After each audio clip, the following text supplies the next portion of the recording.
Donc, bonjour tout le monde. Je m'appelle Maude Boulet, pour ceux qui étaient absents. Je suis stagiaire postdoctorale à l'Université McGill sous la direction de l'éminente sociologue Céline Lebourdier. Et c'est avec plaisir que je viens vous présenter les premiers résultats d'une étude qui s'intitule « Pour le moment », parce que ça risque peut-être de changer avec les commentaires et tout ça, mais c'est l'effet de la qualité d'emploi sur le partage des tâches et des dépenses dans les couples canadiens. Je vais changer la diapositive. Pour ce qui est du plan de la présentation, je vous propose une présentation en 5 principaux points. Le premier, ça va être une introduction. Je vais vous présenter mon cadre théorique et la littérature qui appuie ce cadre théorique-là. Dans le second point, je vais aborder les objectifs de l'étude. Il y en a 2, vous allez voir, et les contributions qu'on voudrait amener à l'avancement des connaissances sur la répartition des tâches et des dépenses au sein des couples. Ensuite, je vais vous montrer la méthodologie qu'on a utilisée pour arriver à vous présenter nos résultats de recherche. Et enfin, dans un 5e et dernier point, on va présenter une discussion de nos résultats, puis on va conclure l'étude, notre présentation.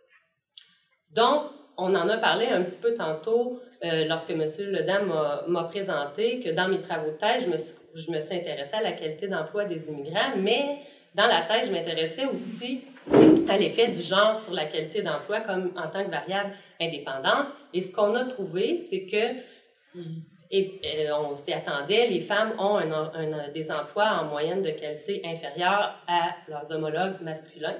Mais ce qui m'a beaucoup intéressé, c'est le fait que de 1990 à 2005, parce qu'on avait travaillé avec les recensements de la population, cet écart-là de genre a diminué à travers le temps. Donc, l'écart avait tendance à rétrécir dans le temps. Cette tendance-là était présente dans toutes les provinces canadiennes, mais l'écart le plus faible a été remarqué au Québec. Donc, à partir de ça, on peut penser que ce rétrécissement-là de l'écart pourrait s'expliquer par un changement de positionnement de la femme sur le marché du travail. La femme commence à avoir des emplois, s'investir plus dans la sphère du marché du travail, donc elle commence à percer le marché du travail et à avoir des conditions de travail qui sont de plus en plus avantageuses. Ce qui implique probablement que la femme accorde de plus en plus d'importance à sa carrière. Puis, en fait, les données de l'ISQ viennent un peu corroborer cette idée-là que les couples à 2 carrières, c'est maintenant quelque chose qui est plus présent dans le marché du travail parce que les dernières données que j'ai consultées au Québec, les couples à 2 revenus avec des enfants en bas de 16 ans, dans ces couples-là, ces couples-là représentaient environ 80% des couples canadiens. Donc, c'est quand même la majorité des couples où les 2 conjoints travaillent, même lorsqu'ils ont des enfants. Donc, on peut voir qu'il y a une réorganisation dans le marché du travail qui place l'enjeu de la conciliation travail-famille au cœur des enjeux actuels du marché du travail. Traditionnellement, dans les années, si on recule de 5 décennies par exemple, on sait que la femme, l'homme était le principal, le partenaire principal qui s'investissait dans le marché du travail rémunéré, puis la femme, elle, s'investissait davantage à la maison, donc dans le travail non rémunéré. Donc, s'il y avait un ajustement qui s'imposait au niveau de la conciliation travail-famille, comme par exemple l'arrivée d'un enfant, évidemment, on peut penser que les concessions de la femme étaient la solution la moins coûteuse pour le couple, si on regarde une approche de couple, parce que la femme avait des conditions d'emploi qui étaient moins avantageuses, donc c'était plus avantageux pour le couple que l'homme continue à travailler et que la femme se retire du marché du travail temporairement. Donc, nous, avec les résultats qu'on a obtenus dans la thèse, ce que je me suis demandé, c'est, OK, mais là, maintenant, ça semble être de moins en moins le cas. La carrière de la femme semble de moins en moins être secondaire dans les couples. Qu'est-ce qui va arriver lorsque la femme va avoir un emploi d'aussi bonne qualité que son conjoint, par exemple? Donc, déjà, il y a des théories qui se sont penchées sur la question entre certaines dimensions de la qualité d'emploi, puis la répartition des tâches domestiques au sein des couples, donc le travail rémunéré et non rémunéré.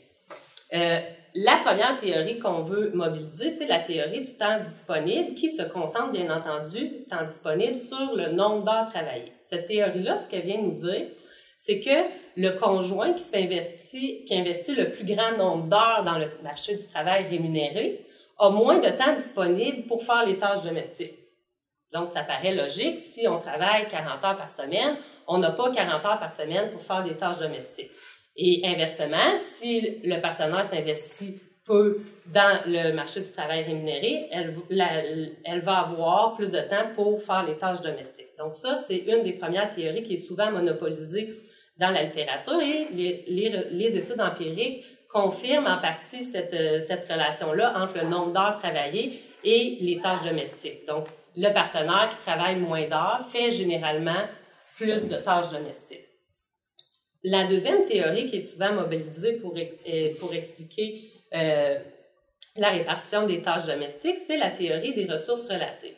Dans cette théorie-là, c'est le revenu qui est au cœur de la négociation, si vous voulez, entre les partenaires.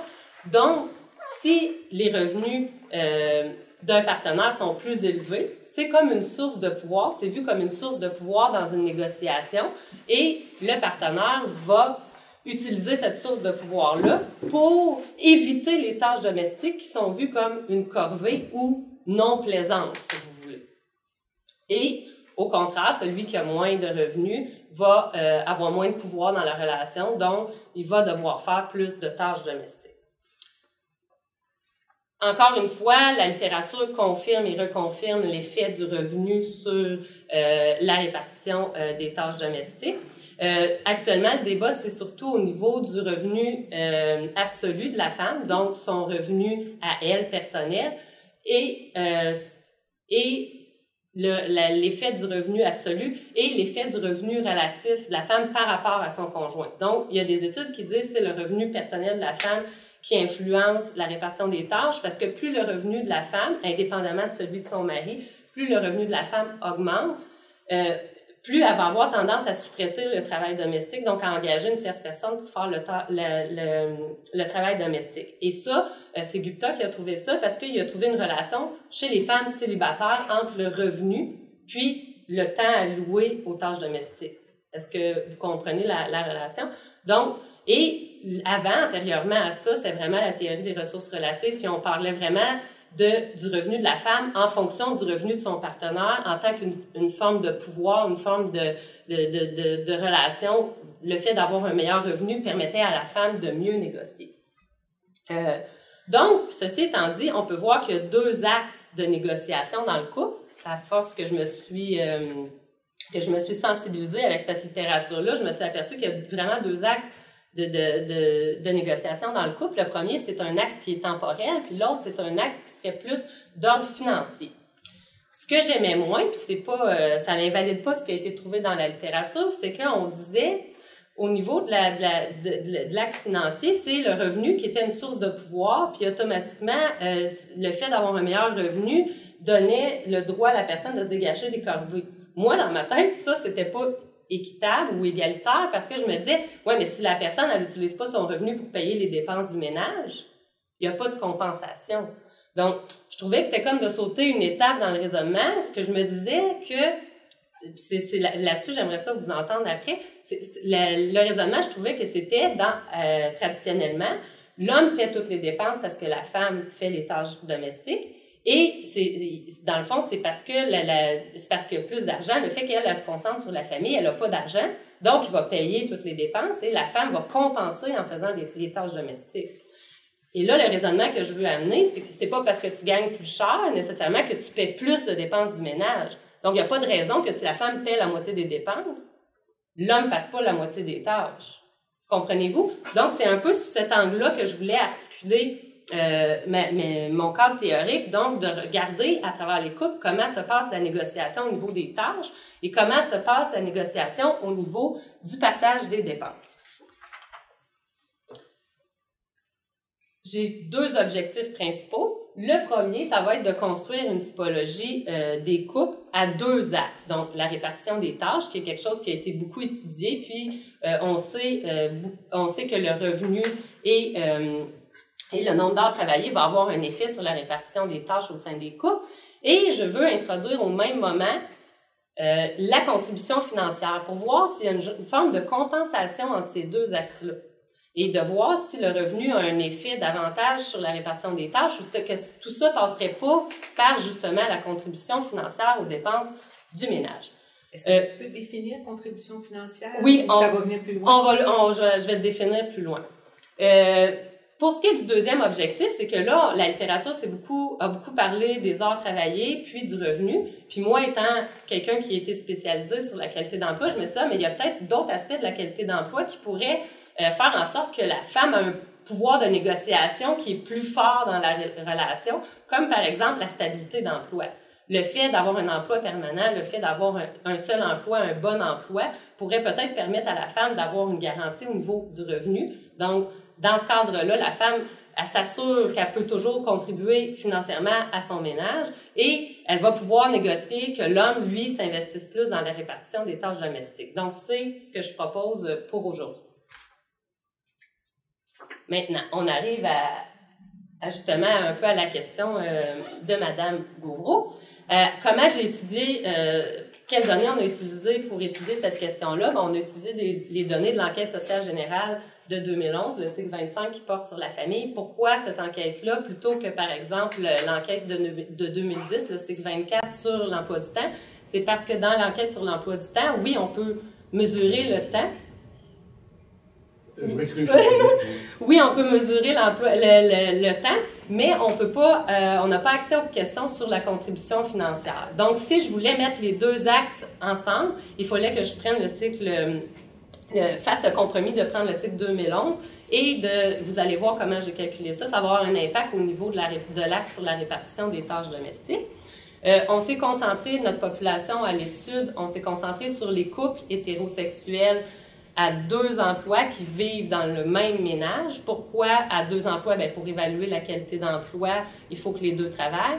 Puis, pourquoi il faut qu'ils vivent dans le même ménage? Bien, parce qu'on veut qu'ils cohabitent. Hein. Si on veut qu'ils négocient, il faut qu'ils cohabitent. S'ils ont chacun leur appartement, bien là, il y a moins de négociations, puis tout le monde fait les tâches chez eux et contribue financièrement, paie leur loyer individuellement.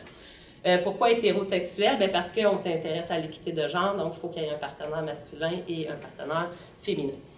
Au niveau du premier axe de la typologie, qui est la répartition des tâches, on a utilisé 9 questions qui sont présentes dans l'enquête sociale générale, soit la question où on demande aux répondants, dans votre couple, qui est le partenaire principalement responsable de la préparation des repas, du ménage, de la vaisselle, du lavage, de l'épicerie, du jardinage, des travaux extérieurs, de la vie sociale et la gestion des finances. Donc, il y a 9 tâches et le répondant doit répondre, pas en termes de temps, mais en disant qui est le principal responsable.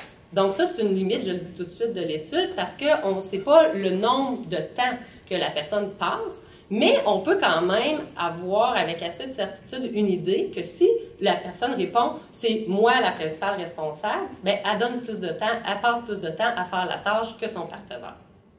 Donc, dans cette question-là, dans ces questions-là, la façon dont la question était posée, les répondants avaient 4 choix de réponse. Donc, c'est moi la principale respondante, le répondant est le principal responsable, le partenaire est le principal responsable, ou c'est moitié-moitié tous les deux. Et il y avait un 4e choix de réponse qui était ni un ni l'autre. Donc, soit c'est une tierce personne, ou soit ils ne font pas la tâche du tout. Pour ce qui est du 4e groupe, on l'a regroupé avec égalitaire. Pourquoi? Bien parce qu'ils investissent tous les deux 0 temps, ou il n'y a aucun des deux qui est responsable de la tâche, donc on peut considérer que c'est égalitaire. Puis, il y a d'autres collègues qui ont adopté cette approche-là au niveau des tâches domestiques. À l'aide de ces 9 questions-là, on se retrouvait dans une situation où si c'est le répondant qui était le principal responsable, j'ai attribué un point. Si c'était le partenaire, j'ai attribué un point au partenaire. Donc, j'ai pu bâtir un score de moins 9 à 9. Après ça, j'ai fait pas une corrélation, j'ai croisé ça avec le sexe. Donc, j'ai pu établir les couples qui était responsable de combien de tâches, et on se retrouve dans une situation où un score de moins 9 voudrait dire que c'est l'homme qui est le principal responsable de toutes les tâches. Un score de 9 voudrait dire que c'est la femme qui est la principale responsable de toutes les tâches. 0 étant, soit on fait tout moitié-moitié, ou on est responsable du même nombre de tâches. Pour ce qui est de la contribution financière, qui est notre 2e axe, on a utilisé 5 questions. La première question, c'était une question qui était d'ordre général. Donc, on demandait aux répondants, de façon générale, comment les dépenses sont partagées dans votre ménage. Et là, il y avait plusieurs choix de réponse, dont un qui était moitié-moitié de toutes les dépenses. Ceux qui ont répondu moitié-moitié toutes les dépenses, on n'a pas posé les 4 questions suivantes sur chacune des dépenses parce que c'est moitié-moitié toutes les dépenses. Donc, nous, on l'a donné un score de 0 à ceux qui disent moitié-moitié toutes les dépenses, étant on a une contribution égale pour l'homme et pour la femme. Par la suite, on a analysé les 4 autres questions pour le reste des répondants au niveau de l'hypothèque, de l'épicerie, du soin des enfants et des autres factures.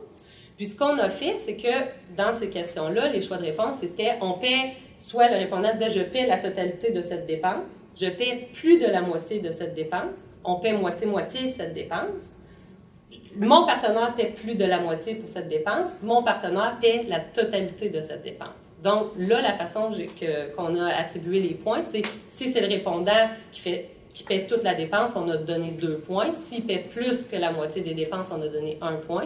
0 si c'est égal. Si c'est le partenaire qui paie plus que la moitié, on a donné 1 point au partenaire. Et si c'était le partenaire qui paie la totalité de la dépense, on a donné 2 points au partenaire. Donc, ce que ça fait, c'est que ça fait un score, encore une fois, de moins 8 à 8. Moins 8 représente une situation où c'est l'homme qui paie toutes les dépenses.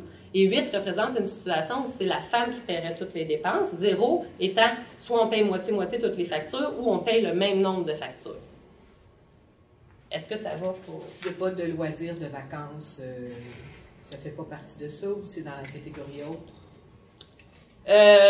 Ça doit être dans la catégorie autre parce que autre, c'est électricité, télécommunications, etc.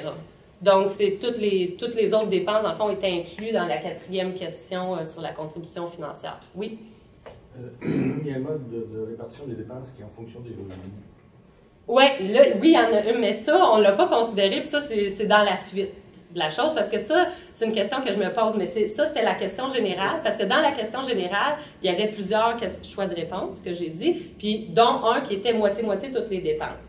Donc, ceux qui ont dit ça, ils n'ont pas répondu aux 4 autres questions. Par contre, dans les autres choix de réponse, il y avait égal en fonction des revenus, égal en fonction de nanana. Ça, on n'a pas considéré ça pour l'instant, mais c'est sûr que dans la suite du papier, moi, je veux faire des analyses pour prendre juste la question générale, puis regarder égalitaire en fonction du revenu. Pourquoi, pour l'instant, c'est pas important?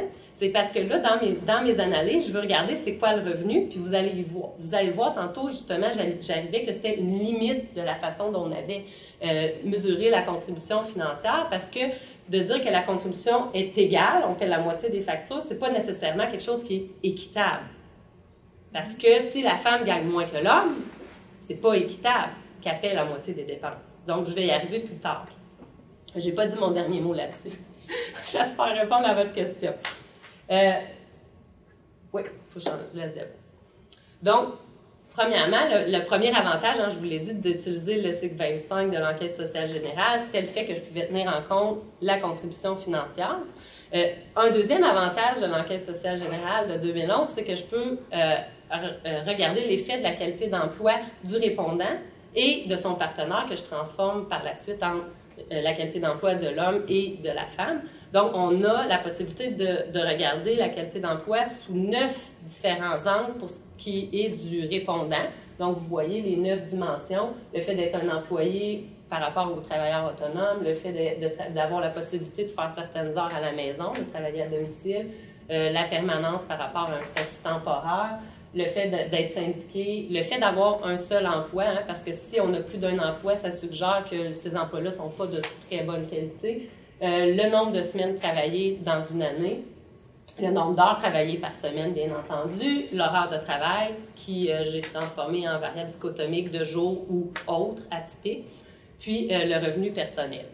Pour ce qui est du répondant, on a accès à ces dimensions-là, moins 2, soit on n'a pas accès à la syndicalisation, puis on ne demande pas non plus aux répondants s'il y a la possibilité de travailler à domicile. Je ne sais pas pourquoi c'est comme ça, mais c'est comme ça. Mais quand même, on a quand même un beau jeu au niveau de la qualité d'emploi du partenaire pour voir quel est son effet sur notre variable dépendante qui est la typologie des couples. Donc, voilà mon modèle conceptuel avec mes variables indépendantes et ma typologie des couples.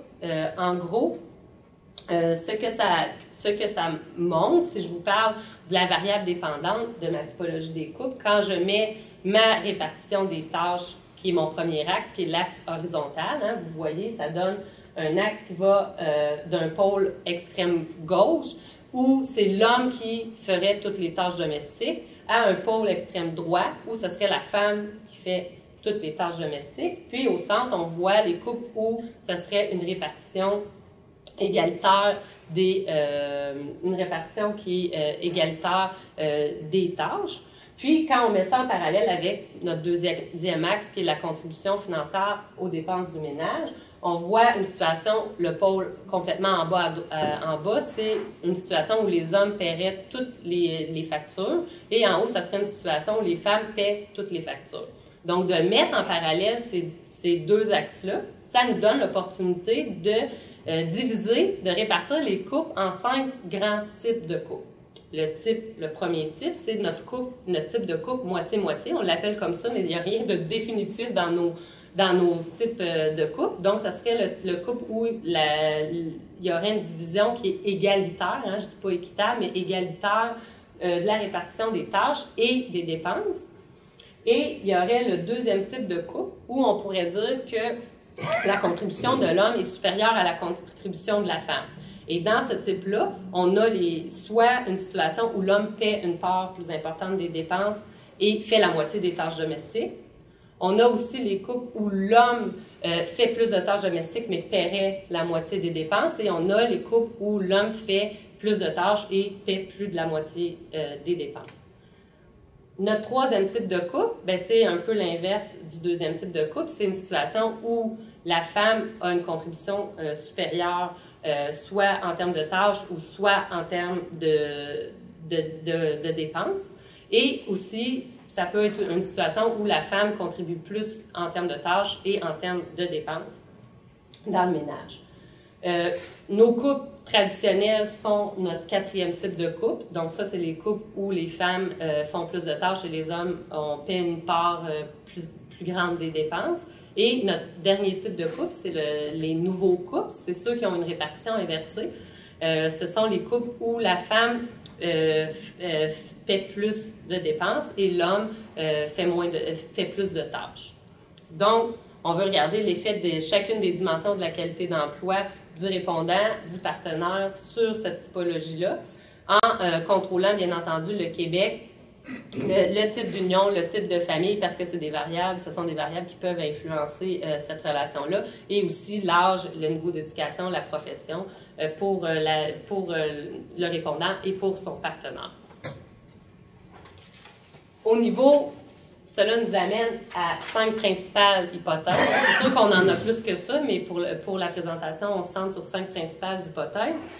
Au niveau des revenus, dans le premier bloc, ce qu'on pense, c'est que, comme dans la littérature, le revenu de la femme, le revenu absolu de la femme va favoriser une répartition égalitaire à la fois des tâches et des dépenses.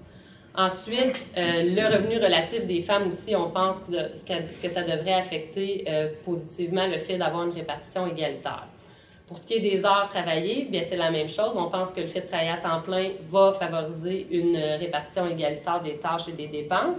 Puis, on ajoute aussi, parce qu'on pense que c'est pas nécessairement le fait que la femme travaille à temps plein que le nombre d'heures que la femme travaille par rapport à son conjoint qui pourrait déterminer la répartition des tâches, parce que même s'il y a une différence de 5 heures, bien, le fait qu'elle a plus de temps disponible, si on revient à la théorie dont je vous ai présenté tout à l'heure, si elle a plus de temps disponible, bien, ça serait plus efficace pour le couple qu'elle fasse plus de tâches domestiques. Donc, on veut aussi regarder l'effet du nombre d'heures travaillées de la femme sur le nombre total d'heures travaillées du couple. Ah oui, puis quand je parle aussi du revenu relatif, je parle du revenu personnel de la personne sur le revenu total du ménage, mais pas par rapport directement à son partenaire, c'est sur le revenu du ménage. Pour ce qui est de nos hypothèses secondaires, bien entendu, ce qu'on veut voir aussi, ce qu'on pense, c'est que la qualité d'emploi de la femme devrait favoriser une répartition plus égalitaire des tâches et des revenus. Par contre, pour ce qui est de la qualité d'emploi de l'homme, on est moins convaincu parce que ce qu'on pense pour qu'il y ait plus d'égalité ou une répartition plus égalitaire, c'est que ce serait l'investissement dans la sphère non traditionnelle qui augmenterait l'égalité. Donc, si l'homme s'investit plus que les autres hommes dans la sphère du travail, qui est sa sphère traditionnelle, ça pourrait avoir l'effet de réduire la répartition égalitaire des tâches et des dépenses. Parce que si la majorité des hommes travaillent 40 heures, puis là, on regarde un homme qui travaille 50 heures, bien peut-être que ça va diminuer le nombre de tâches qu'il ferait dans son ménage. Donc, vous comprenez que pour ce qui est de la relation de la qualité d'emploi de l'homme avec la répartition égalitaire, on est moins certain de ce que ça va donner. Donc, voilà ce que ça donne, nos premiers résultats. Quand on regarde les couples canadiens, on voit une situation où les couples moitié-moitié, les couples égalitaires, il y a environ 11% des couples canadiens qui se retrouvent dans une situation qui répartissent les dépenses de façon égale, puis qui répartissent aussi les tâches de façon égale.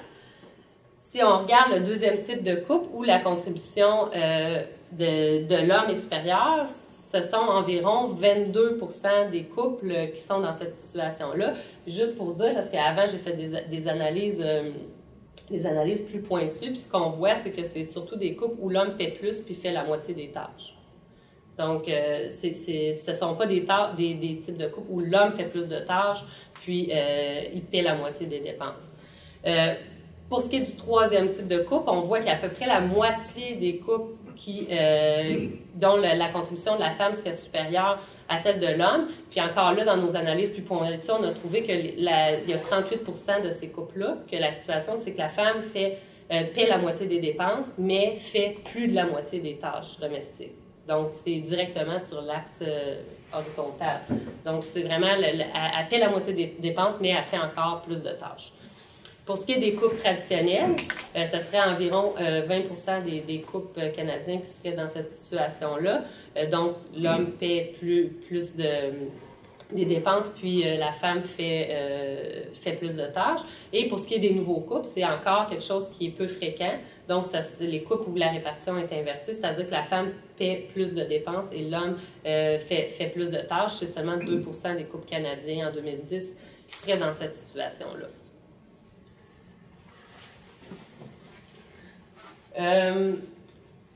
Ici, j'ai voulu vous montrer un peu qu'est-ce qui arrive pour chacun des axes au niveau du score moyen pour la répartition des tâches domestiques et pour la contribution financière aux dépenses du ménage. Au niveau du score moyen, ce qu'on voit, c'est que pour la répartition des tâches, autant si on demande aux répondantes femmes qu'aux répondants hommes, le score est positif. Ce que ça veut dire, c'est que les deux genres admettent que la femme fait plus de tâches. Parce que quand on est à droite, on est dans le positif, on est dans la femme fait en moyenne plus de tâches. Pour ce qui est de la contribution financière, on est dans des scores moyens qui sont négatifs. Donc, ce que ça veut dire, c'est qu'on admettrait dans les deux genres que l'homme contribue en moyenne plus aux dépenses du ménage, encore aujourd'hui. Mais qu'est-ce qui est intéressant de voir aussi avec le tableau, pourquoi je le fais ressortir par genre? Ça, on m'a dit, l'expérience de Mme Le Bourdet a parlé, on m'a dit que c'était normal, c'est que les femmes ont tendance à dire que l'écart, que leur contribution au niveau des tâches est plus grande que les hommes disent. Puis, les hommes ont tendance à dire que leur contribution au niveau de la financier est plus grande que les femmes trouvent. Donc, il y a un écart homme-femme qui est significatif et chacun des deux genres a tendance à surévaluer sa propre contribution. On retrouve la même chose ici au niveau de la proportion selon le type de couple. Si vous regardez, tous, on l'a présenté dans le graphique pour vous aider à le visualiser, mais si on regarde pour les hommes et pour les femmes, si vous regardez les répondantes femmes qui se disent être dans une contribution supérieure de l'homme, c'est 15%, et alors que chez les hommes, la proportion est de 30%, donc le double. Et si on regarde dans les répondantes femmes, le pourcentage de femmes qui disent être dans une contribution supérieure de la femme, c'est 53%, 54% des femmes, alors que chez les hommes, c'est 39%. Donc, chacun des deux genres a tendance à dire qu'il en fait plus que l'autre. Ça, c'est un des premiers constats qu'on peut faire au niveau descriptif. Est-ce que ça ne pose pas un gros problème de mesure de la variable dépendante? Bien, ce qu'on m'a dit, c'est que c'était normal, que c'est souvent comme ça. Mais c'est quoi la réalité? C'est-à-dire qu'on l'atteint mal. On la met un peu dans le milieu. Oui, mais... Je sais qu'il n'y a pas moyen de faire autrement. C'est ça, non, mais c'est sûr que ça pose un problème dans le sens qu'on ne peut pas... C'est toujours un peu ça aussi, l'enjeu d'utiliser des données dans l'enquête, c'est que c'est la perception des gens qu'on mesure. Donc, c'est sûr que là, la perception des femmes, c'est ça, la perception des hommes, c'est ça.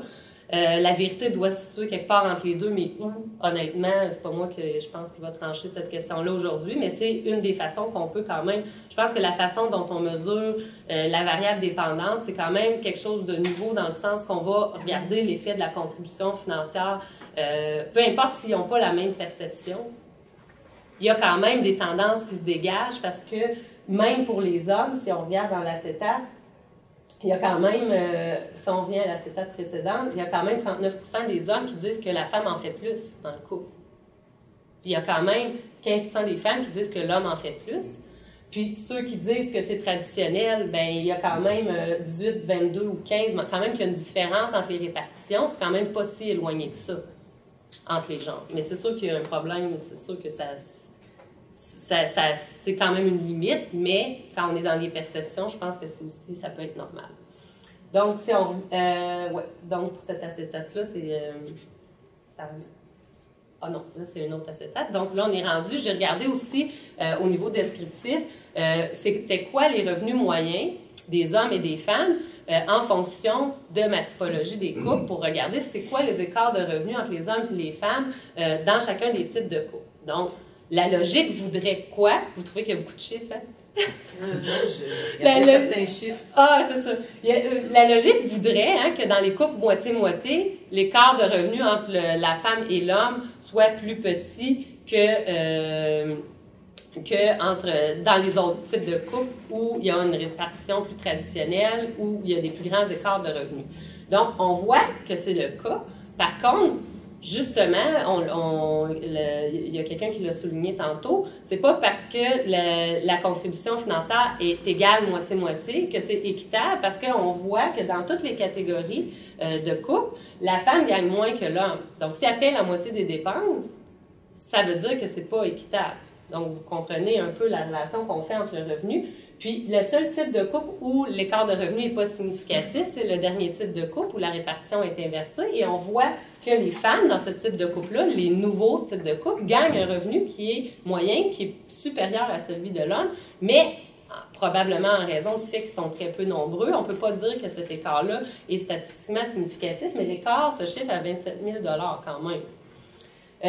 Donc, puis on voit aussi une autre chose qui se dégage de ces premiers résultats-là descriptifs, qui je trouve sont parlants, c'est la répartition des couples traditionnels. On voit que ça a vraiment l'air d'une situation où la carrière de l'homme est prioritaire et la carrière de la femme est secondaire, parce qu'au niveau des revenus, l'écart de revenus est de 68 500 $. Les hommes gagnent en moyenne 100 000 et la femme en moyenne 32 000. Et ça se répercute aussi au niveau des heures travaillées. Donc, c'est pas seulement au niveau des revenus, elle investit moins de temps. Donc, les femmes à temps partiel sont davantage dans cette situation-là, probablement, parce qu'on voit dans le quatrième tableau que dans ce type de couple-là traditionnel, les femmes travaillent en moyenne 29 heures par semaine, alors que les hommes vont travailler 46 heures, 47 heures pratiquement. Donc, l'homme investit beaucoup plus de temps dans sa carrière que la femme, alors que dans les couples moitié-moitié, qui ont une répartition qui est plus égalitaire, à la fois des tâches et des dépenses, on voit que l'écart de nombre d'heures travaillées, c'est 5,8 %. Donc, il y a quand même une moins grande différence au niveau de l'investissement dans le marché du travail dans les couples moitié-moitié. C'est un peu ce à quoi on s'attendait. Maintenant, qu'est-ce qui arrive quand on contrôle pour nos variables indépendantes, nos variables contrôle? On peut voir, ce qui nous a surpris, qu'au niveau de ça, ce tableau-là s'intéresse à la variable dépendante, c'est le score sur la répartition des tâches domestiques uniquement. On fait un modèle de régression OLS pour le score de répartition des tâches et on va en faire un par la suite pour le deuxième axe, qui est la contribution financière, pour voir chacune des variables indépendantes agissent comment sur cet axe-là. Alors là, dans la littérature, on avait dit que le revenu de la femme et le revenu relatif de la femme par rapport à l'homme avait un effet sur le temps alloué à la répartition des tâches domestiques. Ici, dans nos modèles, quand on contrôle pour la qualité d'emploi du partenaire et la qualité d'emploi du répondant, on trouve qu'il n'y a pas d'effet significatif du revenu personnel de la femme et de l'homme et du revenu relatif de la femme dans le revenu du ménage sur la répartition des tâches domestiques. Ceci s'explique probablement par le fait, parce qu'une variable qu'on a, oui, par le fait qu'on contrôle d'autres aspects de la qualité d'emploi, mais aussi par le fait, on peut expliquer ça par le fait qu'on contrôle ici, on met une nouvelle variable qui est le ratio du nombre d'heures travaillées de la femme par rapport à l'homme.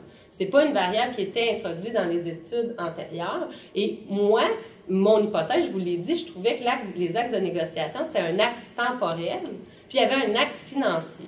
Et là, oui. Les effets bruts des deux mesures du revenu, est-ce qu'ils sont significatifs? Oui, si on contrôle pour rien d'autre, les deux sont significatifs. Et ça va dans le sens des études antérieures. Et aussi ce que je... Non, c'est extrêmement intéressant, c'est pour ça que je pose des questions. Non, mais aussi, c'est parce qu'on a fait les analyses, là, je n'ai pas montré qu'on a testé un à la fois, j'ai juste présenté le dernier modèle parce que je voulais vous dire plein de choses. C'est peut-être une erreur de ma part, mais les deux sont significatifs. On voit que le log du revenu de la femme va augmenter l'équité dans la répartition des tâches. Si on prend juste ça, si on prend le revenu de l'homme, on voit que le log du revenu de l'homme réduit l'équité dans la répartition des tâches. Et dans les deux cas, quand on prend juste le revenu relatif de la femme, dans les deux cas, ça augmente l'équité. Mais là, quand on contrôle pour les autres variables, puis j'ai pas fait le test à savoir exactement où l'effet du revenu n'est pas significatif, mais ma supposition pour l'instant, c'est que c'est le ratio du nombre d'heures travaillées. Parce que c'est un axe temporel, la répartition des tâches. C'est le fait d'avoir du temps ou pas de temps. Nos résultats descriptifs montrent que les hommes, en moyenne, travaillent plus d'heures que leurs conjoints. Donc, elles ont plus de temps pour faire les tâches domestiques. Donc, on voit que ça, le coefficient négatif, étant donné que la constante, elle est positive, ça veut dire qu'en gros, ce qui reste, c'est qu'on part à un point de départ où la femme fait plus de tâches. Donc, le fait que la contribution de cette variable-là est négative, ça fait qu'on se rapproche de l'égalité. Donc, on s'en va vers la gauche sur notre axe, vers une répartition qui est plus égalitaire. Est-ce que tout le monde me suit? Et le nombre d'heures travaillées, est-ce qu'il n'est pas très relié au revenu aussi? Oui, mais c'est pour ça que donc, si on tient compte du revenu... C'est une question de temps disponible, c'est aussi une question qui a un gros effet sur le revenu. Oui, mais est-ce que ça... On peut intervenir? Oui, non, mais allez-y, je pense, j'ai une idée de ce que vous allez... Ben, à partir de l'information que vous donnez, ouais. L'impression que ça donne, c'est que la flèche de causalité va du temps à ce que vous mesurez, ouais. Et également au revenu. C'est ça la véritable cause des deux choses. Oui, ça se peut, mais le fait qu'on tient en compte dans ce modèle-là, qu'on tient en compte le revenu, ça voudrait dire que si on considère les deux en même temps, c'est le temps qui vraiment est relié directement à la... Oui, c'est ça. C'est exactement ça que ça voudrait dire. Est-ce que tout le monde me suit là-dessus? Donc, c'est ce que je voulais vous dire pour ce qui est du ratio du nombre d'heures travaillées. On voit que ça, c'est quelque chose qui nous a quand même surpris. Au niveau de la qualité d'emploi, il n'y a pas tellement d'aspects de la qualité d'emploi qui influencent la répartition des tâches domestiques. Si on regarde la qualité d'emploi autant du répondant que du partenaire, il n'y a pas un tellement grand effet de plusieurs dimensions sur la répartition des tâches domestiques. Est-ce que tout le monde me suit quand je dis ça? Donc, on peut changer de diapositive. Vous allez voir que ma qualité d'emploi a un effet beaucoup plus présent, mes dimensions, sur la contribution financière aux dépenses du ménage. Donc, ça va dans le sens un peu de ma théorie de compensation, où je disais que tout passerait par la contribution financière aux dépenses du ménage. Donc, la qualité d'emploi, le fait que la femme a une position plus avantageuse dans le marché du travail, ça va amener le fait que la femme va contribuer plus aux dépenses du ménage. Et ça, par la suite, va l'amener à négocier une répartition des tâches domestiques. Donc, la qualité d'emploi des femmes agirait davantage sur la contribution financière aux dépenses du ménage que sur la répartition des tâches domestiques. Est-ce que tout le monde me suit quand je dis ça? Alors, ceci étant dit, pour ma qualité d'emploi, si on regarde mes variables de revenus et d'heures travaillées, là, on voit que même quand on contrôle pour toutes les autres variables, on voit que le log du revenu personnel de la femme va faire augmenter l'équité dans la contribution financière des femmes aux dépenses du ménage, alors que c'est l'inverse, le fait que l'homme gagne un revenu personnel plus élevé, ça va réduire l'égalité dans la contribution financière aux dépenses du ménage, comme on s'y attendait. Puis, en même temps, même quand on contrôle pour le revenu de la femme sur le revenu du ménage, on voit que plus la femme a un revenu important dans le revenu du ménage, ça augmente l'égalité dans la contribution financière aux dépenses du ménage. Puis aussi, c'est ça, au niveau de la qualité d'emploi, on voit dans la colonne femmes, on voit que c'est surtout la qualité d'emploi de la femme qui semble affecter la contribution financière parce que la partie bleue, hein, dans la première colonne, la partie bleue, il y a beaucoup d'étoiles. Alors que si on regarde la qualité d'emploi de l'homme, dans la deuxième colonne, il n'y a pas beaucoup d'étoiles. Puis quand on contrôle le partenaire de la femme, on voit qu'il n'y a pas beaucoup d'étoiles ici dans le rose, dans la partie rouge ou rose. Puis si on regarde pour l'homme, la partenaire, il y a plus d'étoiles. Donc, autant quand on demande à l'homme que quand on demande à la femme, ça semble être la qualité d'emploi de la femme qui intervient dans la négociation au niveau de la contribution financière aux dépenses du ménage. Est-ce qu'on peut dire que les femmes se font flouer parce que leur revenu leur permet de négocier une plus grande participation aux dépenses, mais pas une meilleure répartition des tâches? Ben, c'est là où je voulais en venir. Vous me volez les mots de la bouche. Je suis vraiment contente, mais attendez. J'allais faire ça le 8 mars. Ouais, mais regarde, c'est la vie, hein? Mais c'est certain que c'est un peu... C'est effrayant, travaillant. Mais c'est un peu ça que je revendique, c'est qu'on a gagné le droit de travailler, on a gagné le droit de payer les factures, puis on a moins gagné le droit de demander aux hommes de faire des tâches domestiques. Mais là, on va quand même, ça c'est quand même dit, je suis un peu mal à l'aise par rapport à... Résumé très grossièrement. Disons que c'est un résumé très grossier de la situation. J'ai bien compris. Oui, c'est ça.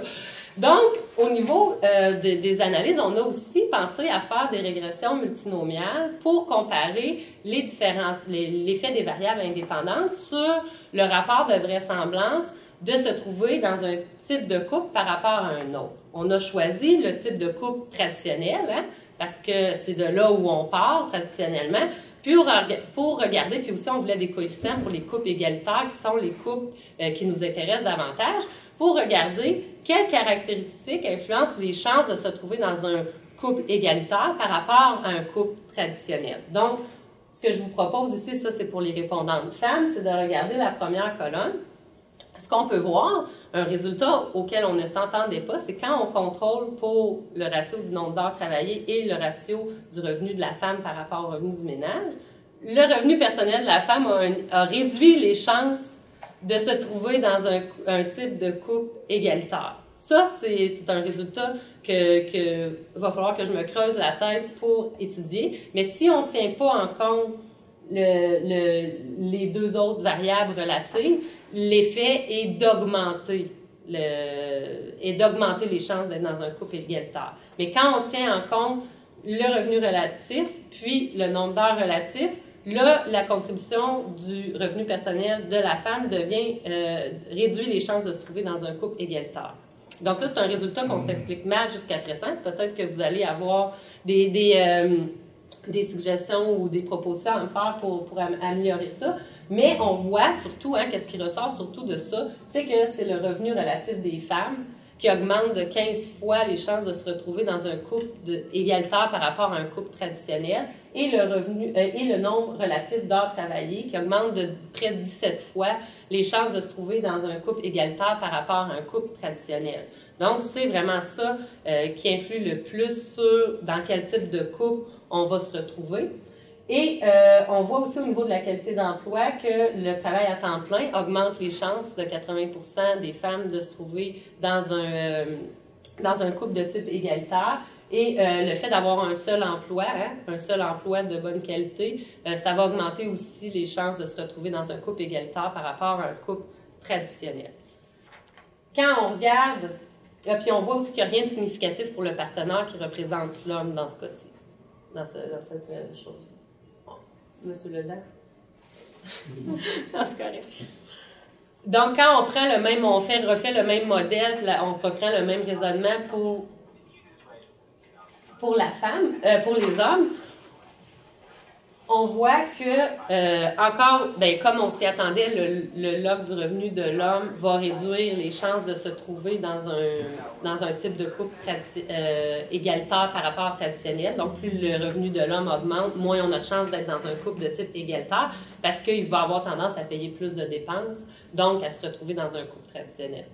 Vous me suivez là-dessus. Maintenant, où ce qui est le revenu relatif de la femme, par exemple, le ratio du revenu de la femme par rapport au revenu du ménage, ça va augmenter de beaucoup, de 18 fois les chances de se trouver dans un couple égalitaire par rapport à un couple traditionnel. Et pour ce qui est du nombre relatif d'heures travaillées par les femmes, ça augmente de près de 20 fois la probabilité de se trouver dans un type de couple égalitaire par rapport à un couple traditionnel. Donc, c'est la même chose que chez les femmes, à part pour le log du revenu, hein, qui réduit les chances de se trouver dans un couple de type égalitaire. Au niveau, un autre résultat que je trouve intéressant, au niveau de la qualité d'emploi du partenaire, on voit que le fait d'être syndiqué augmente les chances d'être dans un type de couple égalitaire chez les hommes.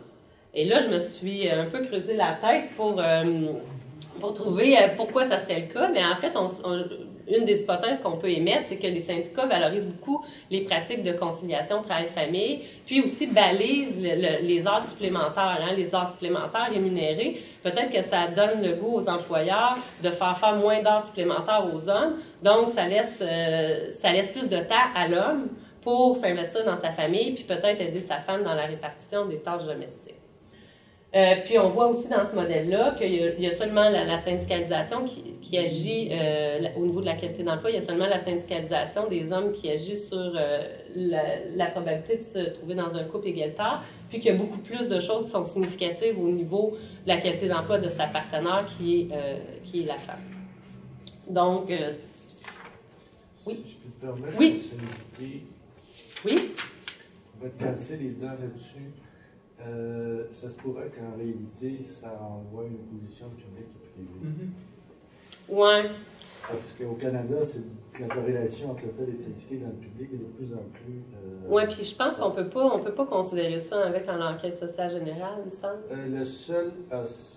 Le seul endroit où c'est mesuré comme du monde, c'est dans l'enquête sur la population active. Oui, mais là... Ça veut dire que l'enquête sociale générale, je peux rien faire à ce propos-là, mais on contrôle quand même pour la profession. Non, mais c'est comme le fait d'être col bleu puis tout ça, on a le code professionnel, fait que tu sais, peut-être que, en tout cas, il faudrait peut-être que je regarde mes résultats par profession de façon plus détaillée, là, pour l'instant, j'ai pas analysé ça, mais je sais pas s'il y a une façon de savoir si c'est plus... Avec les données de l'EG... Mais ça se peut que ça soit croisé avec le secteur, le fait que c'est plus dans le secteur public. On pourra en parler. Oui, on en discutera par la suite. Donc, oui, ça vaut pour ça. Je peux me permettre un commentaire si on tourne au tableau? Oui. Un rapport de probabilité de 5362. Oui, ça. Bon, on comprend pourquoi. Ah ouais, mais... J'aurais tendance... Moi, ça ne me gêne pas particulièrement parce que je connais assez bien les modèles. Mais probablement qu'il y a un fait sociologique derrière ça. C'est-à-dire que, historiquement, oui, la référence pour penser, c'est peut-être le type 4, mais peut-être que pour ce que vous faites comme analyse de l'état actuel de la société, c'est peut-être pas la meilleure référence, parce que ça donne des chiffres... Oui, c'est ça, peut-être, parce que j'ai en fait, vous avez... Mais c'est une question d'algèbre, hein? Ça va toujours être la même chose. Oui, bien en fait, ce que explique ça, en gros, c'est le fait que dans ces types de couples-là, le ratio est inversant entre le nombre d'heures travaillées et le revenu. Mais j'ai essayé, parce que ce qui m'énervait, j'ai produit les résultats en premier, mon base outcome, c'était le type de couple égalitaire moitié-moitié, c'est ça que j'avais mis. Mais ça m'énervait de ne pas avoir de coefficient pour ce type-là, qui était le type qui m'intéressait le plus. Donc, c'est pour ça que j'ai changé de type de... Parce que si je prends mon type 1 comme modèle de référence, premièrement, il y a 10%. Alors que dans le type 4, il y en a 20 donc ça me permet d'avoir plus d'écarts significatifs. Puis, le type de couple, j'avais pas de coefficient pour mon type de couple d'intérêt. Ces choses-là, ça se prennent. Oui, mais je vais pouvoir améliorer la chose, mais j'ai fait les deux, tu sais, puis c'est sûr que ça donnait peut-être pas des coefficients aussi élevés que ça par la suite. Donc, on peut revenir.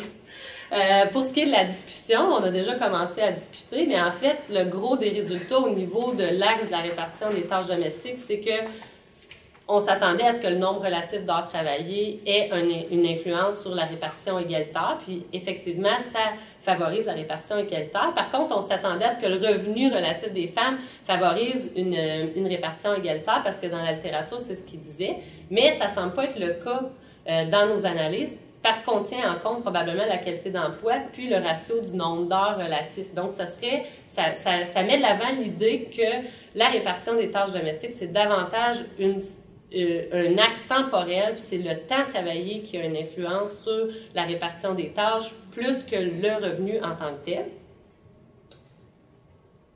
Puis aussi pour les hommes, ça j'ai oublié de le dire dans la présentation, mais on a trouvé aussi pour les hommes que le fait de travailler à domicile puis d'être syndiqué favorise une répartition égalitaire. Puis le fait de travailler à domicile, bien, ça s'explique probablement par le fait que quand l'homme a plus de flexibilité, puis s'il est à la maison, il fait plus de tâches, donc ça peut favoriser le fait que ça implique dans la répartition des tâches domestiques. Au niveau du deuxième axe, les résultats, ben, c'est que, premièrement, la qualité d'emploi semble avoir un effet plus important sur la contribution financière. Le revenu a un effet significatif sur la contribution financière, autant le revenu absolu de chacun des deux partenaires que le revenu relatif des femmes par rapport au revenu du ménage. Et aussi, dans le fond, ce que ça avance, c'est que vraiment, justement, ce qui est gagné sur le marché du travail, puis tant qu'on investit sur le marché du travail, ça va passer par un investissement plus grand de la femme sur le marché du travail, ce qui va faire en sorte que elle va se négocier, avec l'autonomie financière qui va en découler, elle va se négocier, elle va payer une plus grande part des factures, mais ce qui ne vient pas nécessairement, comme on l'a dit plus tôt, avec une contribution, une compensation de son partenaire en termes de tâches domestiques. Donc, si le revenu de la femme augmente, puis elle s'investit, puis elle paie plus de factures, ça ne veut pas nécessairement dire que le partenaire, lui, va en contrepartie compenser en faisant plus de tâches domestiques. D'ailleurs, je ne l'ai pas montré ici, mais j'ai fait des premières analyses en mettant la contribution financière, la contribution financière de l'homme et de la femme dans ma régression sur la répartition des tâches domestiques, et j'ai trouvé une relation qui était opposée. Quand l'homme contribue plus financièrement, ça fait qu'il fait moins de tâches domestiques. Quand la femme contribue plus financièrement, elle fait plus de tâches domestiques. Et là, ça a l'air un peu fou, cette relation-là, mais je ne vous en ai pas parlé ici parce que je ne voulais pas me centrer là-dessus dans la présentation, mais dans la littérature, il y a une théorie qui s'appelle Doing Gender ou Display Gender. Et puis, ça dit que quand les femmes, quand ils ne sont pas dans un couple traditionnel et que l'homme a des difficultés sur le marché du travail, puis que la femme a une position plus avantageuse que l'homme sur le marché du travail, puis que la femme, dans le fond, elle travaille moins de temps, gagne plus cher de l'heure, pour se sentir plus femme, elle va se mettre à faire plus de tâches domestiques pour faire en sorte que son partenaire soit moins complexé par rapport à elle. Non, mais c'est vraiment une théorie qui existe. Donc, c'est peut-être cette manifestation-là, au niveau de la contribution financière qu'on trouve dans nos résultats, cette contradiction-là entre la contribution financière qui augmente chez la femme avec le fait qu'elle s'implique plus dans les tâches domestiques. Au niveau de la typologie, ben, on a vu les facteurs qui influençaient le plus la probabilité d'être dans un couple égalitaire par rapport à un couple traditionnel. C'est encore une fois le revenu relatif, puis le nombre relatif d'heures travaillées. Qu'est-ce que ces résultats-là peuvent vouloir dire en termes de politique publique? C'est sûr que moi, j'aime toujours ça, conclure un peu en termes de politique publique parce que c'est ma spécialisation en relations industrielles. Bien, c'est qu'il y a une importance dans le nombre d'heures travaillées par les femmes, puis on pourrait peut-être aller vers une politique du temps de travail au Québec et au Canada qui valoriserait le travail à temps plein chez la femme. Et là, je veux pas que les gens sautent aux conclusions pour dire que ce que je suggère, c'est d'obliger les femmes de travailler à temps plein si elles n'ont pas le goût de travailler à temps plein. Puis je veux pas non plus interférer dans les décisions individuelles de la sphère privée des femmes de travailler à temps plein ou à temps partiel, parce que j'ai déjà eu des commentaires similaires. Mais ce que je veux dire, c'est que si on fait des politiques qui valorisent ça, ça donne le choix à la femme de travailler à temps plein. Si elle a le choix de travailler à temps plein, elle gagne une autonomie financière qui, après, pourrait peut-être faire en sorte qu'elle se négocie une compensation au niveau du travail non rémunéré avec son conjoint. On pourrait combiner ça avec une politique familiale qui valorise le rôle de l'homme dans la famille. Hein. Au Québec, on a déjà commencé avec le congé parental pour l'homme, pour le père, les 5 semaines pendant la première année de vie des enfants de congé pour que le père s'investisse auprès de son jeune enfant. Donc, on pourrait penser à d'autres mesures, soit augmenter le nombre d'heures travaillées ou soit donner un laps de temps plus grand, mais sur une plus longue période, pas seulement quand l'enfant est en bas âge où l'homme ne peut pas effectivement allaiter, mais peut-être plus tard dans le développement de l'enfant où l'homme pourrait s'impliquer davantage. Puis aussi, nos résultats montrent qu'un effet plus important de la qualité d'emploi des femmes, puis un effet important aussi du revenu des femmes pour favoriser une répartition équitable au niveau des couples, bien, dans ce cas-là, ça met l'accent sur le fait qu'on pourrait vraiment mettre en place dans le marché du travail des mesures qui facilitent l'accès des femmes aux emplois de bonne qualité, hein, parce qu'on le sait, la journée de la femme, ça fait pas si longtemps que ça. Il y a des études qui montrent qu'encore aujourd'hui, les femmes n'ont pas accès autant facilement que les hommes aux emplois de gestion puis à des carrières sur des CA d'entreprise. Donc, plus on va favoriser l'accès de la femme à des emplois de bonne qualité, plus on va arriver à une situation où les femmes vont pouvoir avoir l'autonomie de choisir puis de négocier aussi une répartition équitable du travail non rémunéré dans la sphère privée. Donc, ceci étant dit, ce qu'il nous reste à faire, qu'est-ce qu'on prévoit faire dans les prochaines analyses? Bien, on veut vraiment, j'ai commencé déjà à faire une relation entre les deux axes de la typologie, l'axe sur la répartition des tâches, l'axe sur la contribution financière aux dépenses du ménage. Puis on veut regarder s'il y a un processus de compensation entre les deux axes. Donc, est-ce qu'effectivement, là, on sait que la femme a gagné le droit de payer la moitié des factures? Comment ça se répercute sur la répartition des tâches domestiques? Et on veut aussi faire des distinctions selon le type de tâche. Ça, c'est une réflexion davantage que Mme Le Bourdet a mis de l'avant et qui m'intéresse beaucoup. C'est vrai que là, dans nos analyses, pour l'instant, on prend en considération toutes les tâches qui étaient disponibles dans l'enquête sociale générale, mais on pense que ça pourrait peut-être être une limite des résultats qu'on obtient du faible effet de la qualité d'emploi des femmes sur cet axe-là, parce que c'est sûr qu'en termes d'énergie investie, hein, le fait de s'occuper des travaux extérieurs, peut-être que ça équivaut pas au fait de faire les repas qui revient 3 fois par jour. Donc, on pense à faire des analyses qui excluent les dernières tâches, donc les tâches qui sont typiquement masculines, mais qui sont aussi moins énergivores pour se concentrer sur les tâches comme le ménage, le lavage, les repas, la vaisselle, puis l'épicerie. Ce sont des tâches qui reviennent à toutes les semaines puis qui prennent plus de temps. Donc, on veut voir si nos résultats tiennent la route si on se concentre seulement sur ces tâches-là. Sur ce, j'espère que je n'ai pas trop dépassé mon temps. Je vous remercie vraiment de votre attention, de vos commentaires déjà que vous avez faits. Puis, je vous invite à me poser toutes vos questions en espérant que je vais avoir une réponse.